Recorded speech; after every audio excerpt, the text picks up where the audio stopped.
Todas las personas tenemos distintos tipos de psicología y formas de acercarnos al dinero. Y es muy importante saber cuál es la tuya, porque de esa forma sabes cómo manejarte frente al dinero, cómo tratarlo, cuáles son tus debilidades, cuáles son tus fortalezas. Y en este video quiero explorar los 5 tipos de personalidades del dinero que han estudiado la psicología y que te pueden servir mucho a ti para tener una mejor salud financiera y un mejor manejo de tus finanzas personales. Hola, mi nombre es Santiago y en este canal lo que hacemos es buscar herramientas, trucos y formas de ir mejorando nuestras finanzas personales, productividad y estilo de vida en general. Y en este episodio quiero enfrentarme a un tópico que es difícil porque es muy personal y muy distinto para todos nosotros, pero que la ciencia ya ha estado estudiando, que son las personalidades del dinero. Cuando yo era chico me acuerdo mucho que mi madre tenía un tipo de personalidad muy particular con el dinero. Mi madre era de esa gente que llegaba a la casa después de recibir su sueldo ese mismo día y lo primero que me decía era: ¿a dónde vamos a salir a comer? ¿A dónde vamos a ir a comprar? Y lo que siempre hacía era gastarse todo su dinero los primeros días desde que lo recibía, desde su sueldo. Y esto me empezó a llevar a darme cuenta que no todas las personas funcionábamos igual, que habían personas que se acercaban al dinero y tenían tendencias a gastarla, que habían personas que se acercaban al dinero, como yo, y tenían más nervio de gastarla, tenían ganas de ver formas de invertirla, querían ahorrarla, entre otros. Y eso me llevó a un estudio que encuentro fascinante. Melanie Christie en el año 2015 hicieron una categorización de las personalidades del dinero. ¿Qué quiero decir con eso? Hicieron un estudio donde fueron viendo cuáles son las formas que tienen las personas para acercarse al dinero. Existen a lo menos 5 personalidades del dinero que vamos a estudiar hoy día. La primera de ellas es la que se conoce como el gastador. Mi madre, como yo les decía, era el gastador. Esa persona que recibe su sueldo y lo que está pensando inmediatamente es en cómo gastar.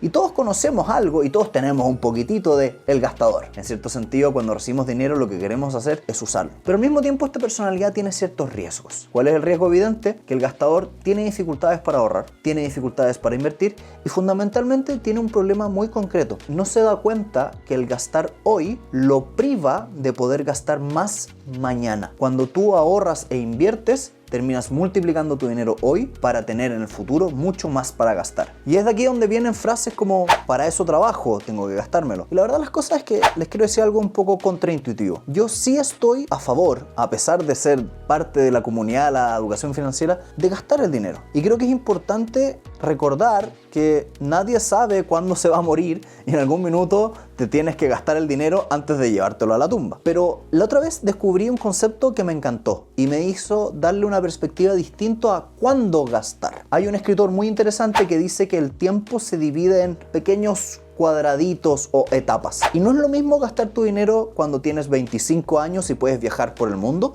a cuando tienes 75 años y ya estás más cansado. Por lo tanto, la recomendación concreta es la siguiente: sé inteligente en cuándo gastar. No es lo mismo gastar dinero para viajar mochileando por Latinoamérica a los 25 años con tus amigos que intentar hacerlo, como les decía, a los 75, porque puede que esos mismos amigos ya ni siquiera existan. ¿Y por qué te digo esto? Porque está bien gastar y está bien aprender a gastar en distintas cosas para distintas etapas. ¿Y qué quiero decir también con eso? Quiero decir que mientras más joven eres, aprovecha de gastar en cosas que tu físico te permiten. Aprovecha de viajar y caminar mucho. Aprovecha de viajar y gastar en experiencias con amigos, salir a conocer gente. Aprovecha de gastar en eso. Cuando eres más adulto, aprovecha de gastar por tu familia. Aprovecha de gastar en, por ejemplo, experiencias con tus hijos cuando todavía son chicos o experiencias con tus hijos adolescentes. Sé inteligente en qué tipo de gasto vas a utilizar. Y cuando ya estás, ojalá, al final de tu vida, aprovecha a gastar en otras cosas. Aprovecha a gastar en buenos hoteles. Aprovecha a gastar en un rico automóvil si eso es lo que siempre quisiste. Aprovecha de disfrutar las distintas etapas de la vida y gastar en las cosas que puedes aprovechar en ese momento en la vida. En segundo lugar, el segundo tipo de personalidad es el que se conoce como el estresado por el dinero o el que le genera estrés. Existen muchos tipos de personas que cuando empiezan a hablar del dinero se empiezan a enfocar en cuánto me falta o lo que no tengo o qué voy a hacer con este dinero. Incluso, paradójicamente, hay personas que reciben una herencia y el solo hecho de tener mucho dinero disponible los angustia. Y eso es bastante paradójico porque uno tendería a decir, el dinero nos sirve para gastar cosas, pero también la falta de dinero nos genera mucha angustia. Y yo lo que a este tipo de personalidad le digo es que hay una herramienta muy concreta para ti. La herramienta se llama el Fondo de Salud Mental. Si a ti te estresa el dinero, si a ti te estresa llegar a fin de mes, si tú sientes que no te alcanza, lo que tienes que crear es un fondo de salud mental. Una cantidad de dinero destinada a que estés tranquilo. ¿Y cómo lo vas a hacer? Muy sencillo. Primero tienes que calcular en qué gastas todos los meses. En comida, en arriendo, en salud, en tus hijos, lo que sea. Y calcula el monto de gastos mensuales. Imaginémonos que lo que tú gastas son $1000 al mes. Bueno, lo primero que tienes que pensar es, ¿qué pasaría en mi vida si yo tuviera ahorros por $1000? Las cosas serían distintas. Porque probablemente ya no estarías pensando en cómo voy a llegar a fin de mes. Ya no estarías pensando cómo puedo pagarle a mis hijos el colegio o cómo puedo comprar el supermercado. Porque tendrías en tu cabeza un ahorro en tu cuenta corriente que te diría, quédate tranquilo, el dinero está. Y si se atrasan en pagarme o lo que sea, tengo el dinero. Por lo tanto, lo que tú tienes que hacer es partir y decir, en ahorrar el suficiente dinero para tener un mes de gastos mensuales puede que te demore 5, 6, 10 meses. Está perfecto. Pero parte ahorrando. Y te voy a soplar algo impresionante. A medida que tú partes ahorrando y empiezas a acumular tu mes de salud mental, las cosas cambian. Y empiezas a darte cuenta que ya sí puedes llegar a fin de mes. Y que tú sí puedes ahorrar. Y que no es necesario estresarse por el dinero. Entonces, el gran truco para aquellos que les estresa el dinero es la creación de un fondo de salud mental. En tercer lugar está el multiplicador del dinero, el mago de las finanzas. Esa persona cuyo énfasis está en cómo puedo invertir, cómo puedo obtener la mayor tasa de interés, cómo puedo ahorrar, cómo puedo hacer que estos pequeños pesitos se transformen en mucho dinero. Este tipo de personalidades tienen cosas buenas. Yo me declaro culpable de este tipo de personalidades que lo que hacen es buscar cómo hacer que algo que es muy pequeño pase a ser muy grande, pero al mismo tiempo tienen un lado malo. Y el lado es que nos cuesta gastar, que nos cuesta vivir la riqueza. Y de repente pasan años y no usaste tu plata. A este tipo de personas hay que sugerirle ciertas cosas. Primero, hay que recordar que no es lo mismo ser racional que ser razonable. ¿Cuál es la diferencia? El comportamiento racional es intentar ahorrar lo máximo que tú puedas y multiplicarlo e invertirlo por la mayor cantidad de años. Ojalá que pasen 30 años antes de que saques el dinero. Ese es el comportamiento racional. Pero no es razonable realmente tomar el dinero y no usarlo nunca en toda tu vida. Porque si lo ahorras y lo tienes invirtiendo durante 50, 60, 70 años, te vas a morir antes. Y vas a haber hecho algo muy poco razonable, que es que vas a haber trabajado toda tu vida para no usar el dinero que ganaste. Por lo tanto, lo racional no es lo mismo que lo razonable. Bueno, y hablando de multiplicar cosas, he multiplicado estos anteojos. Y aunque ustedes no lo crean, ya tengo varios colores de estos anteojos marca Instinto, a los cuales les doy muchísimas gracias por ser los sponsors de este video y que más encima me dieron un regalo extra. Para todas las personas que escriban el código Santiago en su página web, van a tener un descuento especial y exclusivo por tiempo limitado. Muchas gracias a Instinto por hacer posible este video y los invito a todos a revisar su página web.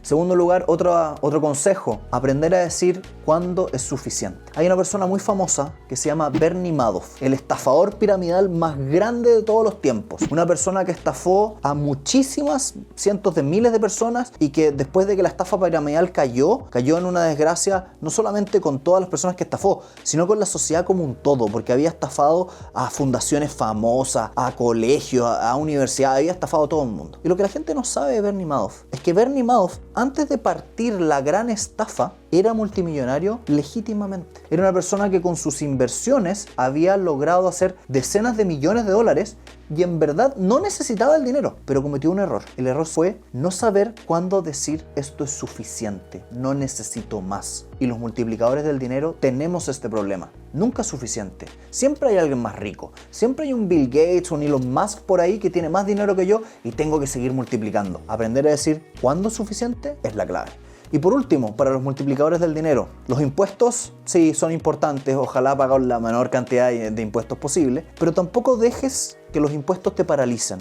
Es muy habitual que los multiplicadores del dinero, las personas que están preocupadas de invertir, se preocupan de las tasas de interés, los costos y los gastos. Y uno de estos costos o estos gastos más brutales son los impuestos. Y yo he visto mucha gente con mucha riqueza que está preocupada de invertir, que no lo hace, que se queda quieta, que no logra avanzar porque está preocupada de cuál es la forma óptima de hacer esta inversión desde un punto de vista tributario. No se paren, busquen una buena asesoría y partan. Eso es lo importante. En cuarto lugar, la persona que evita el dinero, o como diríamos coloquialmente, la avestruz. La persona que cuando le hablan del dinero empieza a decir, mira, no me interesa. O muchas veces se da en las parejas que uno dice, no, es que el tema de las platas, el tema del dinero, no lo veo yo, lo ve la otra persona. Y es muy habitual porque hacen como que están desinteresados o no les importa. Y esto es bastante peligroso porque a esas personas yo les digo, cuidado. El dinero es una de las herramientas más importantes y más potentes de la vida, y aunque no lo quieras, tú tienes que lidiar con el dinero. Yo conozco muchas parejas que lamentablemente tomaron la decisión durante 20, 15 años